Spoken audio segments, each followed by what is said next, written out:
오늘 하나님께서 우리에게 허락해 주신 말씀은 사도행전 20장 28절에서 38절까지의 말씀입니다. 이 앞에 내용에서 계속 연결되어서 나가는 말씀입니다. 같이 읽겠습니다. 여러분은 자기를 위하여 또는 온 양떼를 위하여 삼가라. 성령이 그들 가운데 여러분을 감독자로 삼고 하나님이 자기 피로 사신 교회를 보살피게 하셨느니라.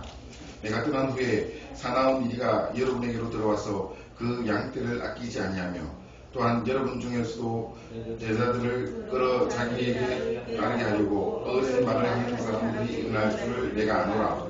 그럼 여러분이 일깨어 내가 3년이나 밤낮 쉬지 않고 눈물로 각 사람들을 응대했던 것을 기억하라.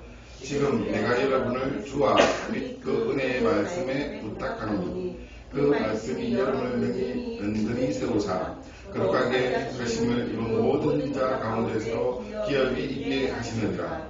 내가 아무의 은이나 금이나 의복을 탐하지 아니하였고 여러분이 아는 바와 같이 이 손으로 나와 동행자들을 쓰는 것을 충당하여 범사에 여러분에게 모본을 보여준 바와 같이 수고하여 약한 사람들을 돕고 또 주 예수께서 친히 말씀하신 바 주는 것이 받는 것보다 복이 있다 하심을 기억하여야 할지니라.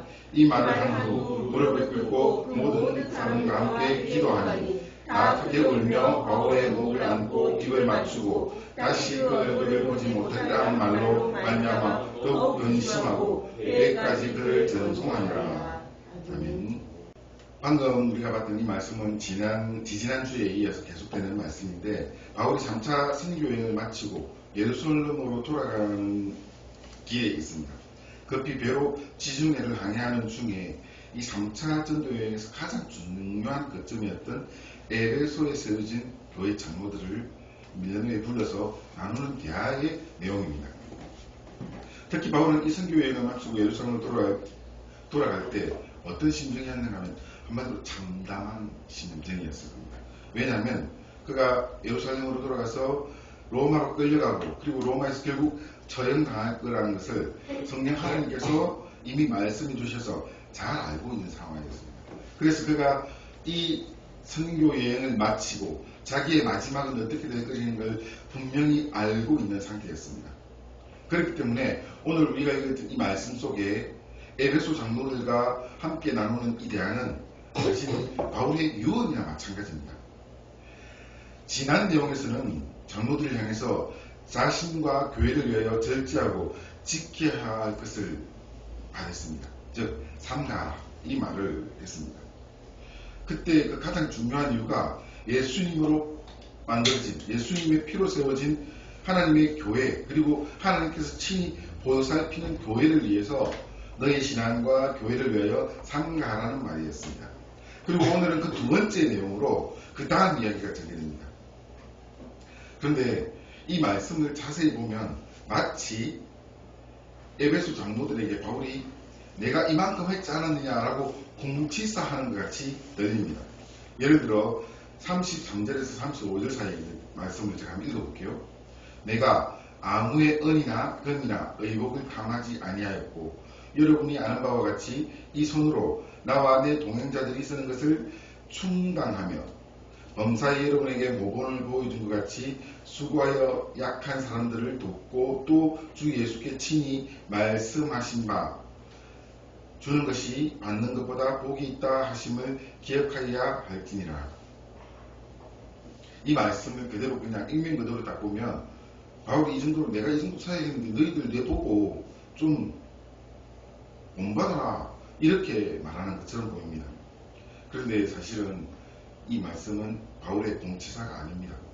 오히려 바울과 에베소 장로들 사이에서 이 마지막 만남의 순간을 감지하고 바울의 그 안타까운 마음에서 한마디라도 더 정확하게 주의 뜻을 전해주기 위해서 안간 힘을 쓰고 있는 내용이 바로 방금 읽었던 그 말씀들입니다. 오늘 말씀 속에서 바울의 이 안타까운 심정을 우리가 함께 느끼고 또 주님 주신 은혜 가운데서 함께 가할 수 있는 우리 안에 성도들 되기를 바랍니다. 먼저 말씀해 보겠습니다. 오늘 31절에 이렇게 되어 있습니다.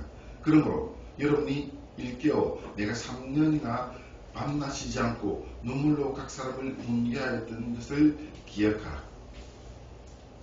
오늘 이 말씀에서 바울은 내가 3년 동안 너희들을 위해서 무엇을 했는지 기억하라는 이야기를 합니다. 여기서 바울이 에베소 장로들에게 요구하는 것이 있습니다. 기억하라. 바울은 이 기억하라는 말 중에서 자기가 어떤 사역을 했는지 말해주고 있습니다. 3년간 매일 각 사람들에게 눈물로 훈계하고 있었던 겁니다. 그런데 이 말 속에서 이 말을 그대로 보면 바울이 3년간 매일매일 에베소 성도들을 찾아다니면서 한 사람 한 사람 그들에게 눈물로 호소했던 느낌입니다. 그런데 한글 성경에서 이 훈계라고 표현되어 있는 이 말은 원어로 다시 보면요, 경고라는 말입니다. 3년간 바울은 에베소 성도들 향해서 경고하고 있었던 겁니다. 이 경고란 말은 노데톤이란 말입니다. 정확하게 하면 경고하다, 조언하다, 그리고 경고하다, 책망하다, 이런 형태의 말입니다. 사도행전 20장 31절에 기록된 이 훈계라는 단어를 경고란 말로 바꿔서 보면 뉘앙스가 확 달라집니다. 제가 한번 읽어볼게요. 경고라는 말로 바꿔서 한번 읽어보겠습니다. 그러므로 여러분이 일깨어 내가 3년이나 밤낮 쉬지 않고 눈물로 각 사람들을 경고하였던 것을 기억하라. 아마 뉘앙스가 완전히 달라질 겁니다. 계속해서 바울은 지적하고 잘못된 것을 말하면서 그들이 정신 차리도록 했던 것이 이 3년간의 사역이었습니다. 바울이 이 3년간 에베소 성도를 특히 지금 이 만나고 있는 이 장로들에게 이런 경고를 하는 이유가 무엇일까요? 왜 그들에게 이런 경고를 했을까요? 그것은 이 에베소 내용을 살펴보면 드러납니다. 계시록 2장 1절에서 7절 사이에 계시록에 예언되어 있던 내용 중에서 에베소 교회를 향한 예언의 내용이 있습니다. 그런데 그 내용에 보면 바울이 이렇게 안타깝게 경고했던 이유가 나옵니다. 제가 한번 요한계시록 2장 1절에서 7절 사이를 한번 읽어보겠습니다. 에베소 교회의 사자들에게 편지하라. 오른손에 있는 7뼈를 붙잡고 7 금촛대 사이를 거니신 이가 이르시되 내가 내 행위와 수고와 내 인내를 알고 또 악한 자들을 용납하지 아니하는 것과 자칭 사도라 하되 아닌 자들을 시험하여 그의 거짓된 것을 내가 드러낸 것과 또 내가 참고 내 이름을 위하여 견디고 게으르지 아니한 것을 아노라. 4절부터는 좀 다른 뉘앙스로 나오기 시작합니다. 그러나 너를 책망할 것이 있나니 너의 처음 사랑을 버렸느니라. 그러므로 어디서 떨어졌는지를 생각하고 회개하여 처음 행위를 가지라. 만일 그렇지 아니하고 회개하지 아니하면 내가 내게 가서 내 촛대를 그 자리에서 옮기리라. 오직 내게 이것이 있으니 내가 니콜라당의 행위를 미워하는도다. 나도 이것을 미워하노라. 귀 있는 자는 성령이 교회들에게 하시는 말씀을 들을지어다. 이기는 그에게는 내가 하나님의 나그네 있는 생명나무의 열매를 주어 먹게 하리라. 에베소 교회는 사실은 엄청난 부흥을 이뤘던 교회입니다. 이 에베소 지역이 단 3년 만에 완전 성취하였습니다. 많은 성도들이 이 에베소를 통하여서 또한 믿게 됐습니다. 그래서 지금 우리가 알고 있는 이 터키 지역에 복음이 전해지는 전초기지였습니다. 바울이 예전에는 복음 전하지 못했던 2차 선교 여행에서는 계속 거절당했던 그런 곳으로 이 에베소의 복음을 통하여서 자연스럽게 터키가 지금 우리가 알고 있는 그 터키 지역이 복음화되어 갔습니다. 그런데 오늘 이 말씀처럼 에베소 교회는 첫사랑을 잃어버린 교회였습니다. 에베소 교회는 많은 문제들이 생겼습니다. 바울이 가고 난 후에 엄청나게 심각한 내용을 겪기 시작합니다. 그것은 초대교회에서 생겼던 거의 모든 교회들의 특징과 같습니다. 먼저 에베소 교회에 생겼던 문제들을 크게 세 가지로 나눠서 본다면 첫 번째는 율법주의자들이 그 속에 들어온 것입니다. 그들이 선생이 되어서, 율법주의자들이 선생이 되어서 그들이 이제 주장하는 거 이겁니다. 예수는 유대인이다. 나는 유대인인데 그래서 내가 너무 잘 안다. 예수 믿으려면 이렇게 해야 돼. 라고 이야기했던 것이 바로 율법주의입니다. 하나님의 말씀을 지켜 행해야 되는데 그것은 모세오경에 자세히 기록되어 있다. 그리고 좀 더 확장해서 구약에 있는 성경 말씀을 보면 이 모세오경을 잘 해석해놨다. 좀 더 넓게 본다면은 우리는 토라나 그런 여러가지 이 성경을 해석하는 여러가지 내용들이 있는데 그것을 지키면 하나님을 온전히 믿는 것이다. 아마도 많은 사람들이 거기에 현혹됐을 것입니다. 그래서 율법주의로 빠져들어갔습니다. 그것이 심각한 문제입니다. 왜 문제가 되는가 하면요, 율법주의로 빠져들면 들수록 사실은 예수님의 대속과는 멀어지는 겁니다. 예수님께서 우리를 대속해 주신 것이 무엇입니까? 우리의 죄를 위하여서 십자가를 져 주신 것입니다. 그리고 우리가 예수님을 믿는 그 믿음은 나의 죄를 주님께서 해결해 주셨다는 이 사실을 믿는 것입니다.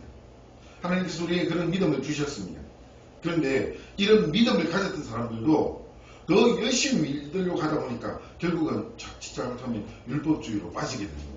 왜냐하면 내가 열심히 믿는 방법이 뭘까? 이것을 찾기 시작하는 겁니다. 그러면 내가 열심히 기도해야지. 말씀도 열심히 봐야지.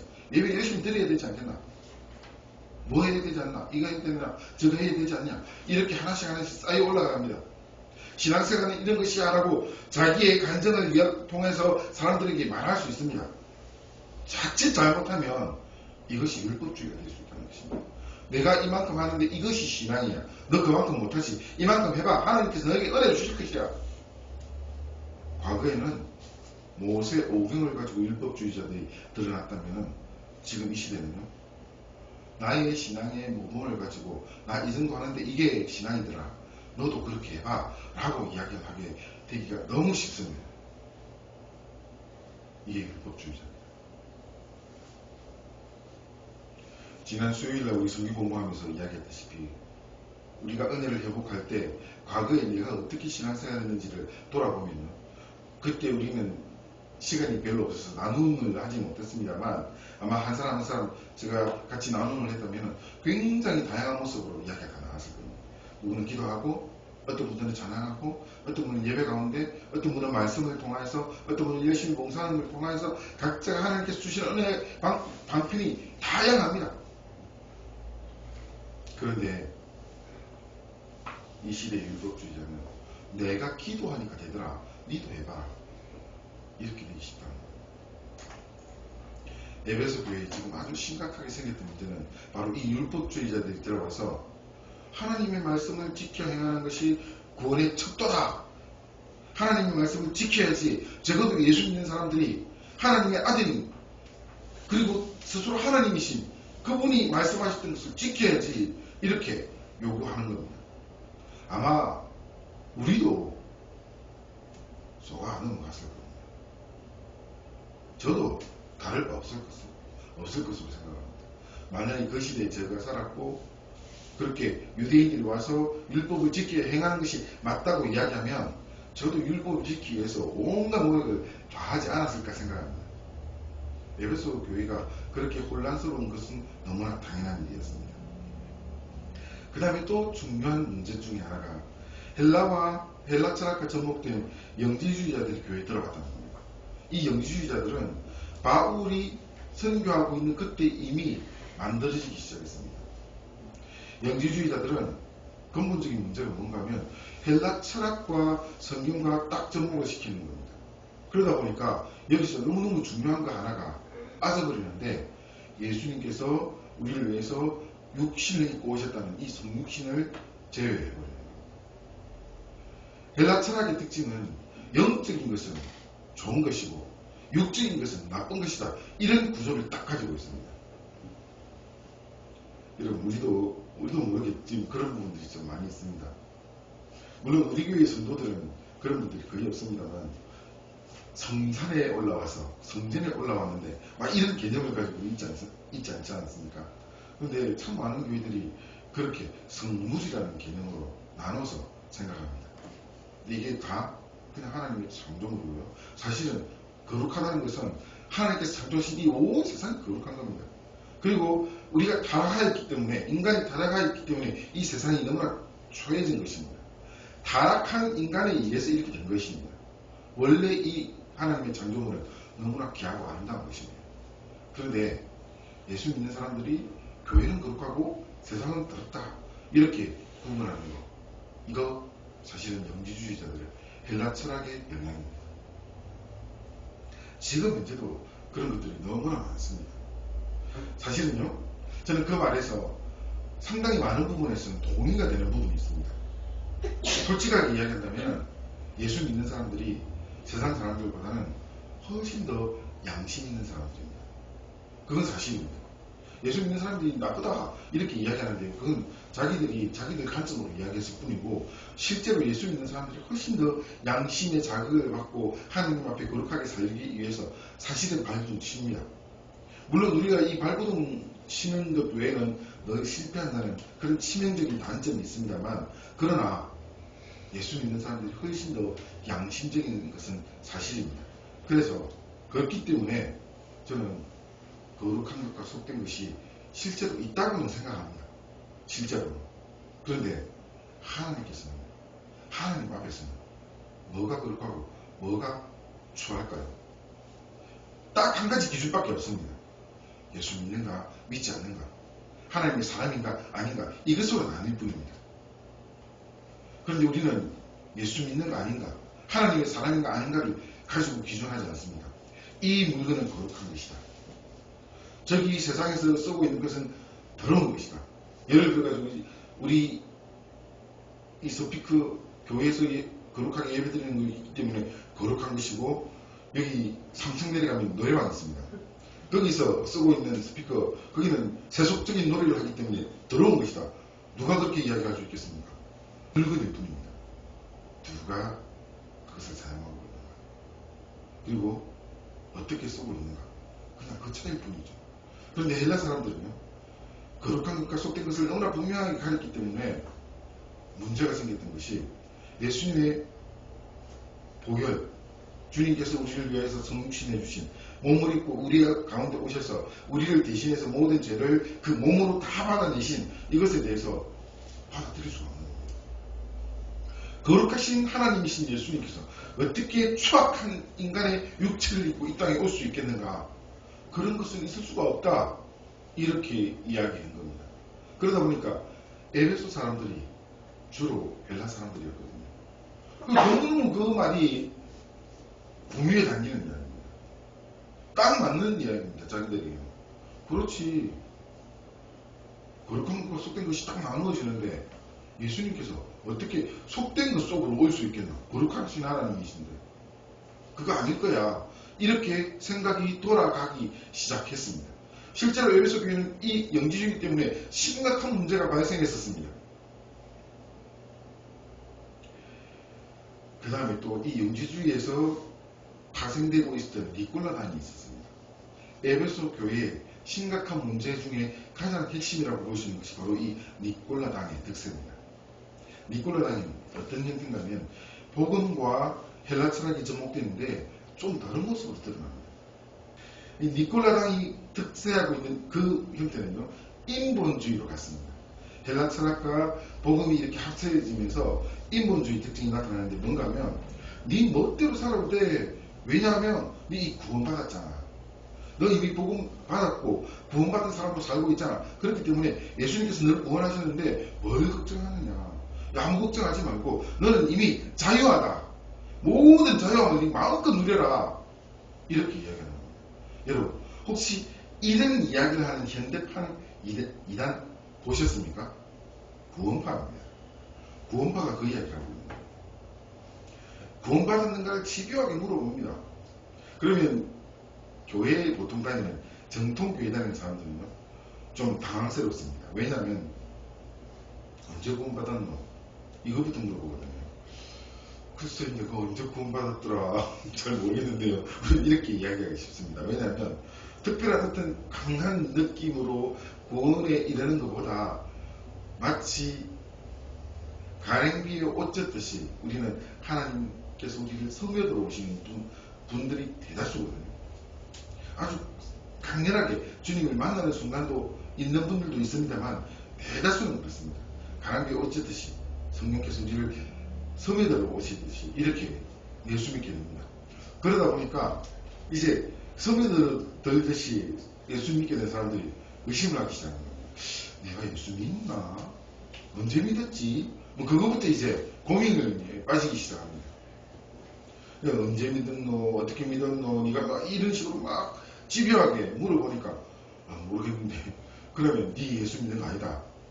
예수 믿는 것은 이런 것이다 라고 이야기하면서 이 예수 믿음에 대해서 구원에 대해서 엄청나게 강력하게 이야기합니다. 그러면 가랭비에 옷 젖듯이 예수 믿는 사람들은 거기에 은혜 받습니다. 맞다. 예수님을 그렇게 강렬하게 믿어야지. 그러면서 넘어가는 겁니다. 구원과 이단으로 빠진 사람들의 거의 99.9%는 원래 교회 다니는 사람이에요. 근데 믿음의 확신이 없다 보니까 그렇게 넘어가게 되는 거죠. 여기까지는 좋은데요. 그 다음이 문제입니다. 예수 믿었나? 그럼 네 이제 자유하다. 예수님께서 너의 모든 죄를 다 용서해 주기 때문에 너 이제 세상에 마음대로 살아도 돼. 구원과 이단은 여기에 문제가 있습니다. 세상을 자기 마음대로 살아도 예수님께서 모든 죄를 다 용서해 줬기 때문에 더 심한 죄를 지어도 된다고 생각하는 거예요. 이렇게 죄에 대해서 하나님의 구원에 대해서 너무나 다른 생각을 하고 있는 겁니다. 근데 이게 니콜라당의 특징입니다. 2000년 전부터 있었던 겁니다. 그러니까 2000년 전에 에베소 교회는 어땠을까요? 니 구원 받았나? 잘 모르겠는데요. 그럼 니 구원 못 받은 거다. 구원이 이런 것이야. 니콜라당이 이렇게 이야기를 할 때 그게 변형됐을 것이고요. 구원받고 난 후에 그 다음 바로 세속주의로 빠지는 겁니다. 니 구원받았으니까 니 죽을 때까지 다 하나님께 용서받았다. 니 마음대로 살아도 돼. 온갖 죄를 다 용서해 주셨다. 그래서 지 마음대로 살아가는 그런 사람들이 생긴 것입니다. 에베소 교회가 얼마나 혼란했겠습니까? 바울은 바로 이 에베소 교회가 이런 타락의 길을 갈 것을 알았습니다. 그렇기 때문에 지금 이 에베소 장로들을 만나는 이 시점에서 밀레도에서 그들을 향하여서 간절하게 한마디 한마디를 전하고 있었던 것이 오늘 이 말씀입니다. 그래서 바울이 자기 자랑한다고 나 이만큼 했어.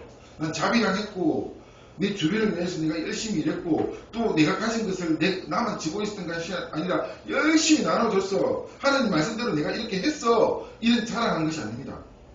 바울은 왜 이 말을 했겠습니까? 하나님께 살아가는 믿음을 세워서 믿음을 지켜나가는 것이 이런 모습이었다고 자기를 보여주고 있었던 겁니다.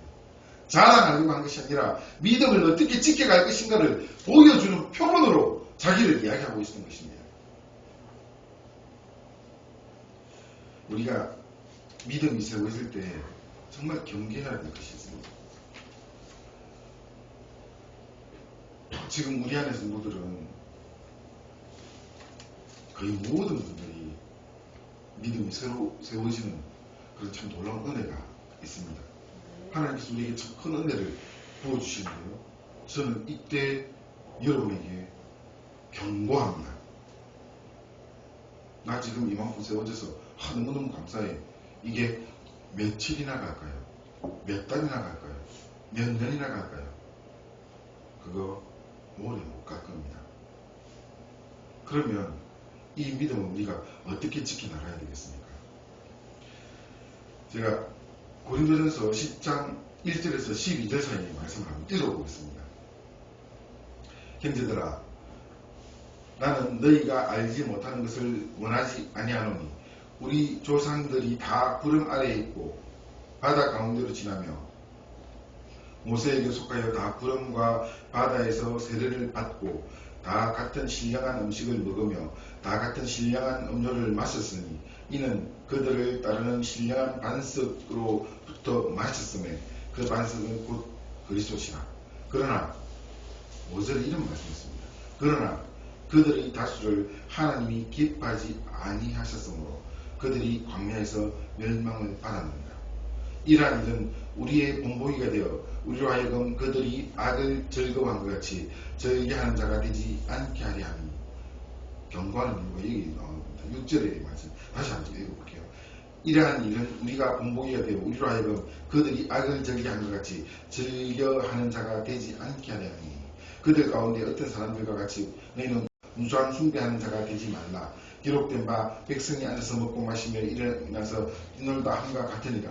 그들 중에 어떤 사람들이 음행하다가 하루에 23,000명이 죽었나니 우리는 그들과 같이 음행하지 말자. 그들 가운데 어떤 사람들이 주를 시험하다가 뱀에게 멸망하였나니 우리는 그들과 같이 시험하지 말자. 그들 가운데 어떤 사람들이 원망하다가 멸망하는 자에게 멸망하였나니 너희는 그들과 같이 원망하지 말라. 그들에게 이러한 일은 본보기가 되고 또한 말세를 만난 우리를 깨우치기 위하여 기록되었느니라. 그런즉 선줄로 생각하는 자는 넘어질까 조심하라. 사랑하는 성도 여러분, 우리 안에 많은 성도들이 지금 뚝뚝 서가는 너무너무 좀 감사하게 생각합니다. 그런데 우리는 이 순간부터 넘어질 걸 걱정해야 됩니다. 그것이 신앙입니다. 저는 여러분이 독수리가 날개치는 것 같이 올라가는 그런 신앙이 되기를 간절히 바랍니다. 그러나 그렇게 못될 거 뻔히 압니다. 그럼 우리가 어떻게 하겠습니까? 넘어질 걸 걱정하면서 서서 가야 되는 겁니다. 사랑하는 성도 여러분, 이 세상은요, 우리를 넘어뜨리기 위해서 온갖 장치를 다 해놨습니다. 우리는 그 장치를 잘 뛰어넘지 못하는 사람들입니다. 거기에 빠져서 넘어지는 것을 즐거워하는 사람들입니다. 그래서 우리는 넘어지는 것을 걱정하면서 가야 됩니다. 그렇게 하나님의 사람으로 살아가는 것, 이거 참 어렵습니다. 쉬우면 정말 아무나 할 수 있게요. 정말 쉽지 않기 때문에, 너무나 어렵기 때문에 우리가 이 길을 가는 것이 두려운 것입니다. 조심해야 되는 것입니다. 사랑하는 성도 여러분, 하나님께서 여러분에게 지금 어떤 은혜를 주십니까? 그러면 정말 들고 떨리는 마음으로 그 은혜를 사모하시기 바랍니다. 그리고 더 나아가서 이 은혜에서 떨어질까 노심초사해야 되는 겁니다. 그래야 한 걸음이라도 더 나아갈 수 있을 것입니다. 가다가 우리가 또 넘어질 수는 있습니다만 단 한 걸음이라도 더 나아갈 수 있는 방법입니다. 거룩하게 세워졌던 이 에베소 교회는 어느 정도 거룩히 세워졌는가 하면요, 마치 오순절 성령의 역사가 일어났던 예루살렘 교회 같은 그런 모습이었습니다. 실제로 에베소 교회는 이 오순절 성령의 역사가 일어났었습니다. 그래서 에베소 교회는 성시효가 됐습니다. 그런데 그러고 난 후에 얼마 안 가서 극심한 이단의 공격에 휘청거리는 교회가 된 것입니다. 이것이 우리에게 너무나 중요한 교훈입니다. 계시록 2장 4절을 보면 에베소 교회가 이렇게 된 이유가 딱 명시되어 있습니다. 2장 4절은 이렇게 이야기합니다. 처음 사랑을 버렸기 때문에. 바로 이 이유입니다. 사랑하는 성도 여러분, 여러분이 주님께 처음 은혜를 받고 예수님의 사람으로 세워지는 그 순간에 얻었던 감격들이 지금 현재는 아마 없을 겁니다. 어느 사이인가 이게 생활화되어 있을 겁니다. 그러면 안 됩니다. 이렇게 말하는 게 아닙니다. 우리가 첫사랑이 생활화되어 있어야 돼요. 내가 예수 믿는다고 그냥 습관적으로 기도하고 습관적으로 예배드리고 습관적으로 말씀 보고 이것이 아니라 여러분이 처음 주님을 만났던 그 감격이 습관화되어야 된다는 겁니다. 어떻게 그게 가능할까요? 제가 여러분에게 팁을 하나 드리겠습니다. 하나님께 처음 만나는, 하나님과 처음 만나는 그 순간에 여러분의 느낌을 어떻게 지속할 수 있을 것인가? 처음에는 끊임없이 주님을 묵상하십시오. 주님을 묵상하는 것이 우리가 주님과 동행하는 방법입니다. 어떻게 묵상하겠습니까? 이 묵상의 방법은 제가 여러분에게 그냥 오픈합니다. 제가 여러분에게 제가 하는 방식으로 하라고 하면 어떤 분들은 쉽게 할 수 있는 분도 있을 것이고 또 어떤 분은 맞지 않을 겁니다. 왜냐하면 이건 저의 방식이기 때문에. 근데 여러분이 주님을 묵상하는 방법들이 있을 겁니다. 어떤 분들은 기도 가운데 묵상하는 분들이 있습니다. 또 어떤 분들은 하나님의 말씀을 보면서 그 말씀을 통하여서 발견하는 그 진리를 통하여서 묵상하는 분들도 있을 것입니다. 또 어떤 분들은 세상을 살아가면서 하나님께서 이 세상 속에서 자기를 인도하시고 은혜 베풀어 주시는 그런 방법으로 주님을 만나는 분들이 있을 것입니다. 그것을 놓치지 마십시오. 여러분에게 주신 하나님의 은혜의 방법을 놓치지 마십시오. 끝까지 그것을 부여잡으려고 하십시오. 우리가 그렇게 하면서 살아가야 됩니다. 이것이 우리가 주님을 묵상하는 것입니다. 조용하게 앉아서 성경 펴놓고 기도하는 이것이 묵상이라고 우리는 그것을 전형화시켜 놨습니다. 묵상하면 이렇게 해야 돼. 그게 여러분이 잘하는 방법이 있을 겁니다. 정말 여러분이 잘하는 방법이 있을 겁니다. 그것을 하십시오. 그러면서 반드시 여기에 함께 들어가야 될 것이 있습니다. 기도가 있어야 됩니다. 예배가 있어야 됩니다. 말씀 묵상이 있어야 됩니다. 이 세 가지는 정말 필수입니다. 거기에 여러분이 자라날 수 있는 방법들이 있을 겁니다. 하나님을 만나는 여러분의 개인적인 방법들이 있을 겁니다. 그것에 방금 이야기했던 세 가지가 같이 어우러지기 바랍니다. 기도하고 말씀 보고 예배 가운데 있는 것.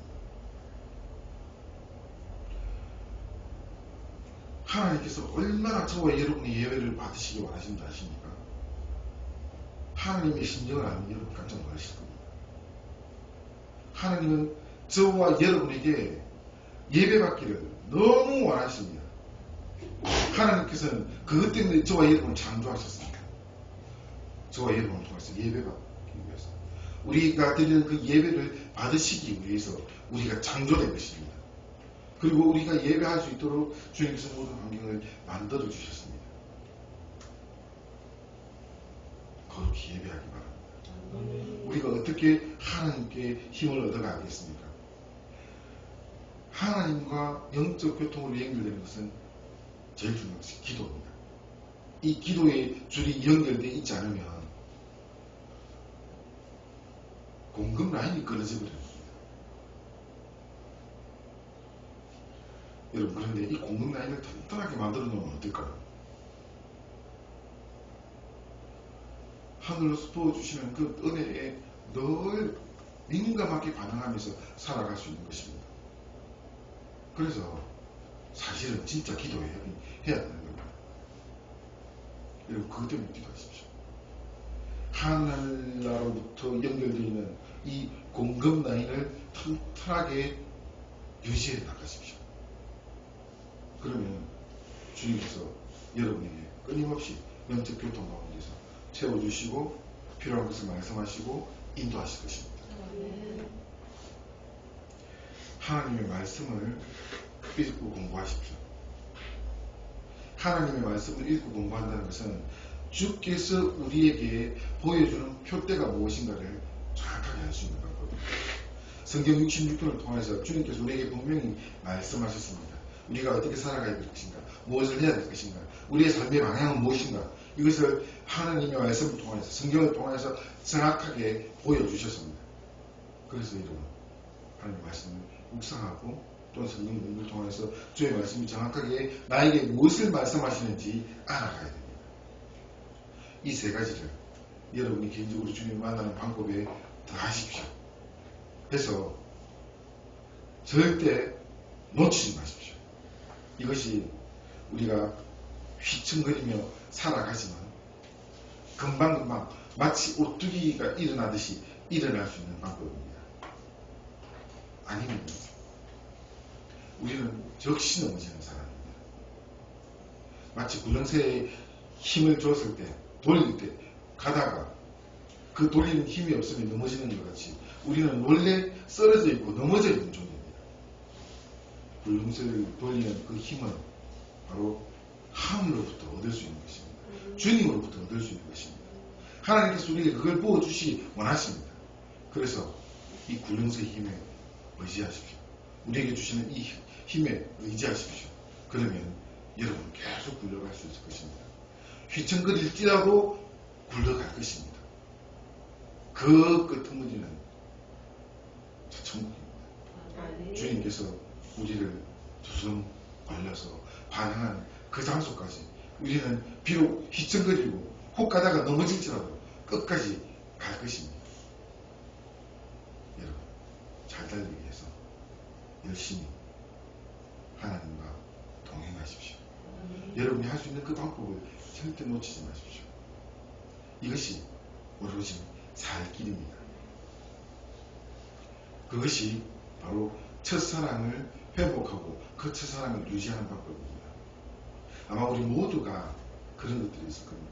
주님이 만나는 그 특별한 순간들이 있었을 것입니다. 그리고 하나님께서 우리에게 주신 그 특별한 만남을 통해서 우리가 그때부터 굴러가기 시작했을 것입니다. 그 순간을 끝까지 가져갈 수 있는 저와 여러분 되기를 주의 이름으로 축원합니다. 기도하겠습니다.